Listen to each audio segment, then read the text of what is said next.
Hello students, let us start our new session with the new topic, that is magnetic field due to a current element, that is a Biot-Savart law. Now, all magnetic fields that we know that is present due to currents, and current is available due to moving charge carriers. These are free moving charge carriers and due to intrinsic magnetic moments of the particles.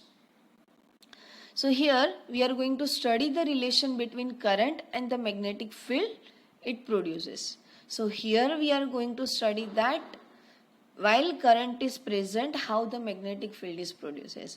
Both the way we know that if the magnetic field is present, so that magnetic force is affected over the charged particle and charge can move. And other way is also available. While the current is flowing, it produces a magnetic field. This is only possible with the magnetic field. Vice versa relation is not available with the electric field. While the charged particle is present and the stationary is there, at that time only electric field is available due to the charge, due to the static charge. But with the magnetic field, if current is flowing or the moving charges are there, magnetic field is generated, or if magnetic field is available which gives a magnetic force, then charged particle can move and generate a current. This vice versa relation is available with current and magnetic field, but it is not same condition is available for electric field. So here a XY conductor is showing which carry the current I. We are taking a small portion of the length of that conductor, that is a dl. Now over that magnetic field is available with the dB. Due to this element, we are going to define that due to the current is flowing over the conductor over the length dl, at the distance r, one point P is present. So by that IDL element, how much magnetic field is available at point P, which is right now noted as a dB. So now the theta is available between the angle of dl and the r, that is a displacement vector r between IDL conductor and P. So according to the Biot-Savart's law, the magnitude of the magnetic field is dB is proportional to the current I, conductor element length dl, and inversely proportional to the distance with the square of the distance, that is r square. So now, as its direction is perpendicular to the plane containing dl and r, so the vector notation can be defined as a dB is proportional to I dl by into r by r cube. Right? Because r is shows a vector, so denoted as in the denominator r cube. So while we remove the proportionality, replace with the constant, that is mu 0 by 4 pi. So mu 0 by 4 pi IDL cross r by r cube. Mu 0 by 4 pi is a constant of proportionality. So above expression that holds when the medium is vacuum, because it denoted as a mu 0. So our basic magnetic field and the magnitude of that magnetic field is dB equals to mu 0 upon 4 pi IDL sin theta by r square. That cross product replaced with the sin theta. So now in the denominator we have a r square, it's a magnitude. So here square, while the cross is removed, it is replaced with the sin theta. So now SI unit we have with the exact value, proportionality constant in SI unit we have mu 0 upon 4 pi is 10 raised to minus 7 Tesla meter per ampere. This is what the SI unit of our constant proportionality factor mu 0 upon 4 pi, that is 10 raised to minus 7 Tesla meter per ampere. And that is mu 0 is a permeability of free space or a vacuum. So while Biot-Savart law for the magnetic field and Coulomb's law for electrostatic field. While we are going to compare both the both the laws, they have some similarities and some of the differences. For that, we are going to focus with the 4 points. First one, both are defined for the long range. So both depends on inverse of the square of the distance between the 2 points. So for that, we need to use a superposition theorem for both the fields. So in that, the magnetic field is a linear into the source IDL, while the electrostatic field is linear to its source, that is electric charge. Now electrostatic field is produced by a scalar source, that is the electric charge, and magnetic field is produced by a vector source, that is IDL.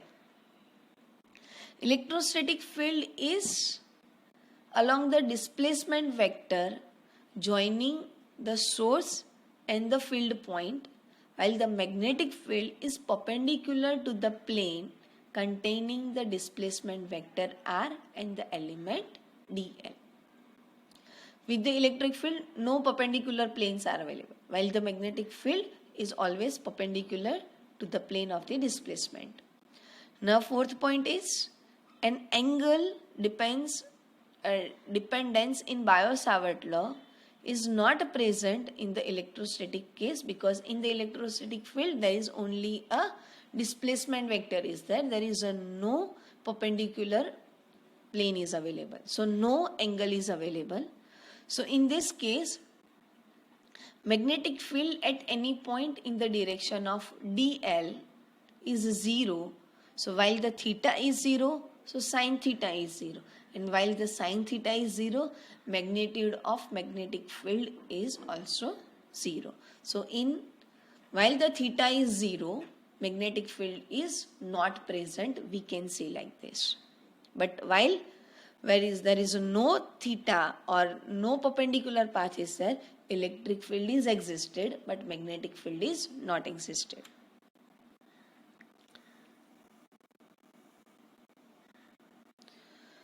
So here, interesting relation between epsilon 0, that is a permittivity of free space, and mu 0 is the permeability of free space with the speed of the light, that is a c in the vacuum.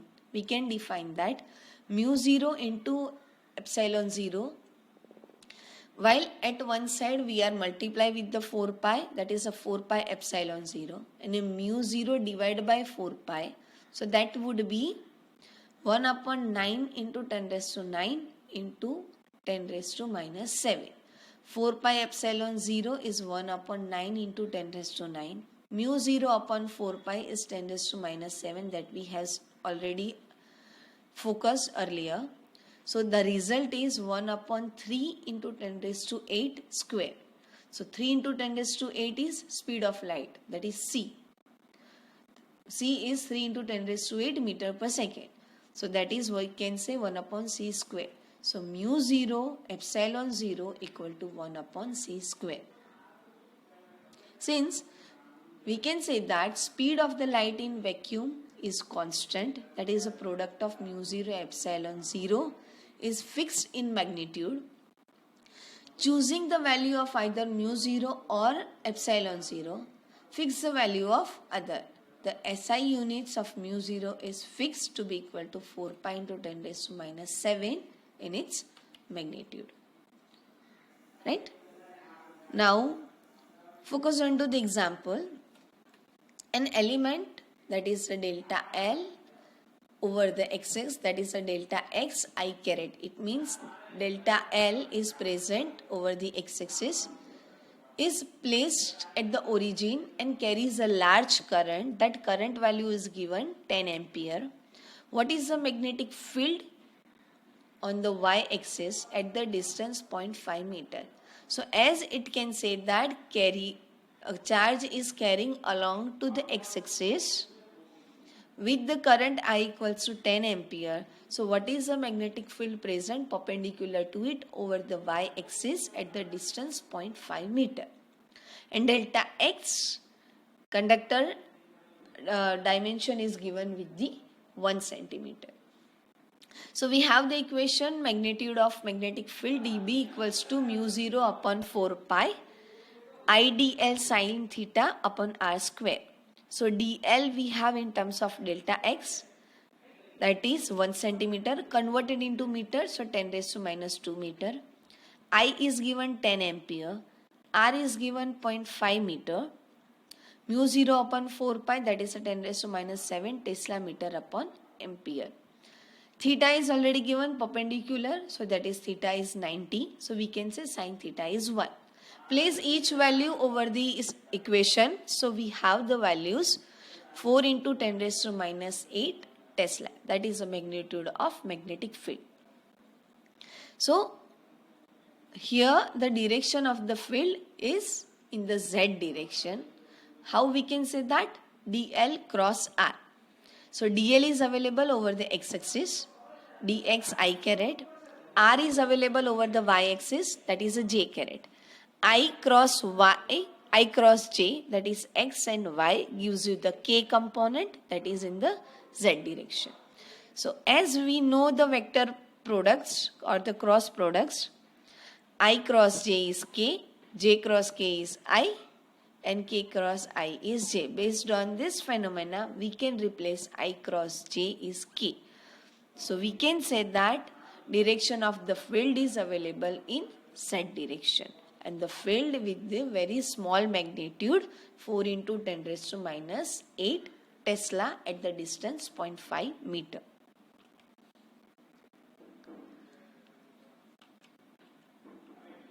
Now let us focus over the another topic, magnetic field on the axis of a circular current loop. Now we want to evaluate the magnetic field due to a circular coil that is present along the axis. It means the center of the circle is available at the origin, that plane towards the x, and that circle is available over the axis yz. So we can say that we are going to summing up the effect of infinitesimal current IDL. As mentioned, we are always taking the small portion, that is the DL, and the current is passing through it, IDL, which gives you the magnetic field effect. Now we are assuming that current I is steady and evaluation is carried out in free space in the vacuum. Now figure depicts a circular loop carrying a steady current I. Loop is placed in YZ plane. Center is available at the origin with the radius R. X-axis is the axis of the loop. Now we want to calculate a magnetic field present, magnetic field at the point P, and this P point is available over the x-axis. So now if we are taking a distance x available from the center of the circle to the P, now conducting an element dl of the loop, magnitude dB of the magnetic field due to the dl is carried out by the Biot-Savart law. So dB equal to mu 0 upon 4 pi I dl cross r by r cube, as we have seen from the earlier topic. Now as we see in the diagram, small r square equal to capital R square plus x square. So this formula we are going to utilize over here, as the element dl is in yz plane and the displacement vector r, that is from dl to the point P, into the xy plane.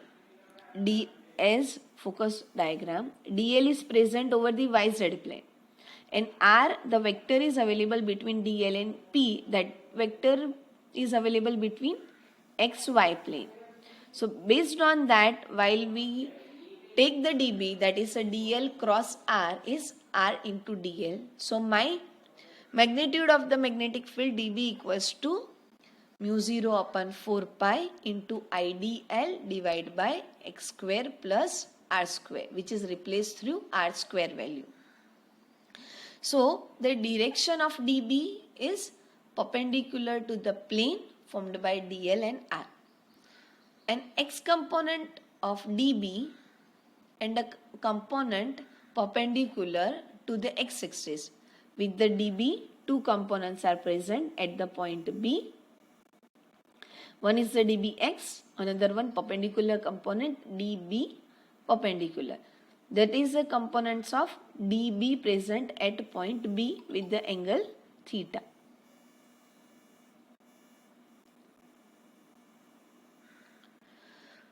So with that, we can say that dB perpendicular component is due to the dl, which is cancelled out because both are now available in the opposite element of the dl. So only x component is available, that is a dBx. So now, while the only dBx is available, we can say that is a dB cos theta over the loop. So cos theta equal to r upon as under root x square plus r square based on the cos theta of that diagram. So cos theta equal to r upon under root x square plus r square. So replace this equation with the dBx, that is mu 0 IDL upon 4 pi r upon x square plus r square 3 by 2. So this is what my x component is available. So now, while we are going to take a summation of the elements of dl over the entire loop, entire circle, with the entire circle having its area 2 pi r circumference. So the magnetic field at point P due to the entire circle is B equal to Bxi. Only x component of that magnetic field is present. That's why Bxi component is there. So mu 0 IR square divided by 2 x square plus r square raised to 3 by 2 I caret x component. So if we are taking a special case, that if the field at the center of the loop we are taking, so at that time x distance is 0. If we want to get a field value at the center of the circle of the loop, so at the origin O, so for that x we are taking a 0. At that time my field value is available, magnetic field is available B0 equal to mu 0 I upon 2r I caret. Right? So now, as the magnetic field lines available due to a circular wire form a closed loop as shown in the figure, how the field lines is available. This is also can be defined through the right hand rule, like curl the palm of your right hand around the circle, curl your palm, your right hand palm around the circle. Your fingers should be pointed out in the direction of the current. So wherever your thumb direction is available, it gives you the magnetic field. So based on this same condition, here the field lines are available. So it is moving from upward to downward side. As current is moving in the circle from right to left, so my fingers available from right to left. So my thumb is available at upward side. Clear? Now let us focus on to the example. A straight wire carrying a current 12 ampere is bent into a semicircle arc of 2 cm as shown in the figure A. Consider the magnetic field B at the center of arc. What is the magnetic field due to the straight segment? B. In what way the contribution to B from the semicircle differs from that circular loop, and in what way does it resemble? C. Would your answer be different if the wire were bent into the semicircle arc of the same radius but in the opposite direction as shown in the B? Now, as we go for its a solution of the first question, dl and r of each element of the straight segments are parallel. So, as both components are in parallel, dl cross r is 0. So, straight segments do not contribute to the, as we know, in the parallel or in the straight, magnetic field is not present. While they are in the perpendicular, then only the field is available. Now for the second question, all segments of the semicircle arc, that is a dl cross r, all are parallel to each other. So contribution of all components are going to be added in the magnitude. So here the B is for the semicircle arc is given by the right hand rule, and its magnitude is half of the circle loop. So that B is 1.9 into 10 raised to minus 4 Tesla normal to the plane. For the C, if the semicircle is reversed, so we can say that the magnitude of B is opposite in the direction with the same reason it is given earlier. Now go through the second example.